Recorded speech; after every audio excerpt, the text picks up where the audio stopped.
Fortune was not kind to Julia Schuster, whose life changed the moment she caught the eye of Abraham Staab, a Santa Fe magnate visiting his German homeland on a nuptial quest. In the 19th century, the rules of courtship were different than they are today. The worth of a woman would be measured by the stature of her husband, and Abraham Staab was a powerful millionaire who made sure he got what he wanted. Julia really didn't have much of a choice. An offer of marriage from a man as powerful as Staab was not to be turned down. Shortly after she was wed, Julia moved back to Santa Fe with her new husband. It was 1876, a time when the New Mexico town was on the peripheries of civilization. Julia spent the remainder of her life there, far away from her homeland and everyone she loved, contending with one heart-rending difficulty after another until death claimed her in 1896. She spent her final years dying a slow and painful death, ensconced within the luxurious space of her bedroom in the Staub mansion, a true victim of the genteel mores she was taught to live by. Abraham could not know he was commissioning the construction of his wife's tomb when he ordered work to begin on the opulent three-story Staub mansion in 1884. Making sure he made up in material splendor everything he lacked in emotional depth, Abraham insisted the house be made into one of the most magnificent living spaces in Santa Fe. The Victorian-era mansion was filled with every luxury the money could buy, and Abraham and his wife entertained the societies of New Mexico at some of the finest parties in the Southwest. But a debilitating unhappiness rested underneath the velvet veneer of Victorian opulence. Abraham Staub was a hard man whose connection with his family rested primarily on incessant, often vicious demands that he get his way. He insisted that his wife act according to his perceptions of propriety, and that he should have as many children as he wished, and that all his children fulfill familial obligations.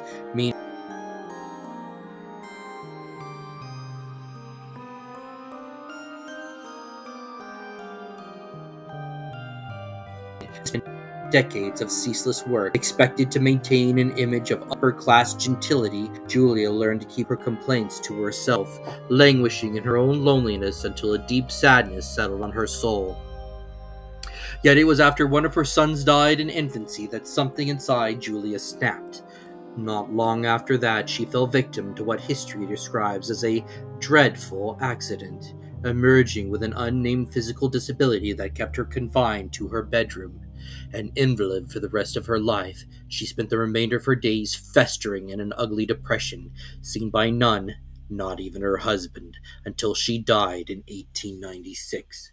While it is widely accepted that she died of illness, many have whispered rumors of homicide, and there has been more than one story of Abraham Staub stealing into Julia's room while she was sleeping to smother her with a pillow or shoot her with a pistol.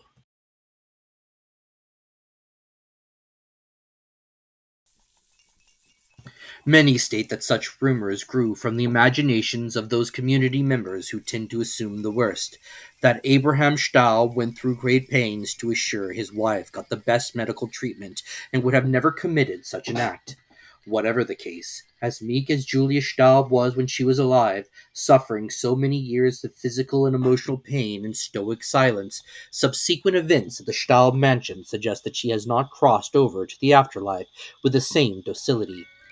In 1934, years after both Julia and Abraham had passed away, R.H. and Eulalia Nason, a wealthy couple from the Midwest, moved to Santa Fe on the recommendation of their doctor, who swore by the health benefits of the New Mexico climate. The Nasons were bewitched by the local culture and joined the Pueblo revival movement shortly after they purchased the Staub property. It was under their auspices that the current La Posada Resort and Spa was established. The adobes built around the Victorian mansion were eventually used as lavish suites on the sprawling grounds of the luxurious resort that anyone can visit in Santa Fe today. The Stahl mansion still stands in the center of the resort, housing a restaurant, bar, and a number of ornate suites on the second floor, and it is in there, in room 256, that the ghost of Julia Staub is believed to reside. It is the same room where she spent the last years of her life, suffering in a solitary bedridden misery. Guests have reported waking in the middle of the night to see a well-dressed, slightly transparent woman standing over their beds or walking about the room, randomly moving their belongings about. Whenever this woman is addressed, she vanishes into thin air before their eyes. Other guests in room 256 have come back to their rooms after a day of sightseeing in Santa Fe to find their belongings rearranged. Suitcases that were open were found closed. Toiletries that were in the bathroom were found arranged meticulously atop the nightstand in the bedroom. Towels previously folded on towel racks were spread over the floor in careful patterns. There is also the time Julia turned up the heat during one of Santa Fe's cold spells.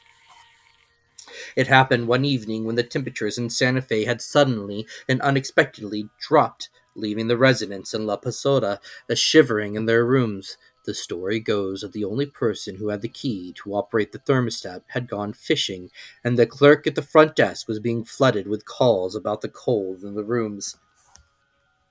Sometime between 7 and 8 o'clock, a call came in from room 256.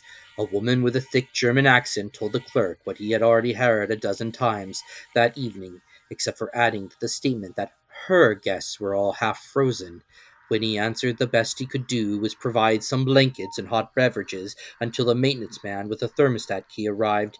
He received a brisk response. "Never mind, I will take care of it myself." Moments later, the heater was working, and within the hour, the hotel was a comfortable room temperature. The desk clerk finished his shift without giving much thought to the heater, assuming that the maintenance man had returned and turned it back on. The clerk ran into the caretaker on his way out of the hotel and thanked him for turning the heat on. "Pardon me," the caretaker replied. "I just got back now. I didn't turn the heat on." The strange call from room 256 instantly replayed inside the clerk's mind. What did she mean by her guests being half frozen? And he didn't recall anyone staying in room 256 having a German accent. Julia continues to haunt La Posada today, appearing repeatedly to guests staying in room 256. She has also been spotted drifting down the second floor hallway, a pale woman dressed in 19th century finery. She keeps a careful eye on the guests in her home, doing everything she can to ensure the guests in La Posada are enjoying their stay.